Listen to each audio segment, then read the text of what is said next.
मालिनी भाभी, ये तो बहुत अजीब लग रहा है। अगर किसी ने हमें देख लिया तो हमारी इज्जत तो मिट्टी में मिल जाएगी। अरे काहे का शर्मा रही हो बहू रानी, हमें इतने साल हो गए, आज तक तो हमें किसी ने देखा नहीं, तो अब कौन देखेगा। चौधरी साहब से सब डरते हैं, इसलिए नदी किनारे कोई मर्द नहीं आता, सिर्फ औरतें ही नहाती हैं। सुधा को बहुत अजीब महसूस हो रहा था, पर वो करती क्या। मजबूरी में उसे मालिनी और बाकी के गांव की औरतों के साथ नदी में उतरना ही पड़ता है। बड़ी मुश्किल से सुधा नदी में नहाकर घर आती है। अब तो रोजाना ही वो मालिनी और बाकी की गांव की औरतों के साथ नदी पर नहाने लगी। धीरे धीरे जब सुधा को लगा कि सचमुच नदी के आसपास सिर्फ औरतें ही आती हैं, तो वो थोड़ी बेफिक्र हो गई। पर एक दिन जब सब बहुएं नदी पर नहा रही थी, मालिनी भाभी, लग रहा है कोई हमें देख रहा है। नहीं तो तुम्हारे मन का वहम है, लगता है तुम्हारा डर अभी तक नहीं गया है। चलो जल्दी से नहा लो, फिर घर चलते हैं।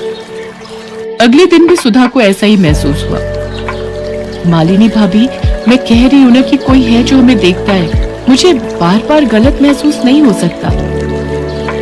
अरे बहू रानी, तुम बेकार में ही डर रही हो। किसी की इतनी मजाल नहीं जो हमें नहाते हुए देख ले। और ये सच था। गांव वालों की इतनी हिम्मत नहीं थी कि वो गांव की बहुओं को खुले में नहाते हुए देख ले। तो आखिर कौन था जो उन सबको खुले में नहाते हुए देख रहा था? अरे यार मगन, ये गांव तो बहुत बढ़िया है यार।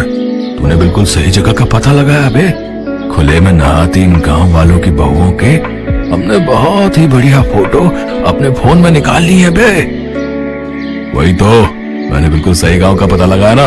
अब इन फोटोओं का इस्तेमाल करने का सही समय आ गया बे।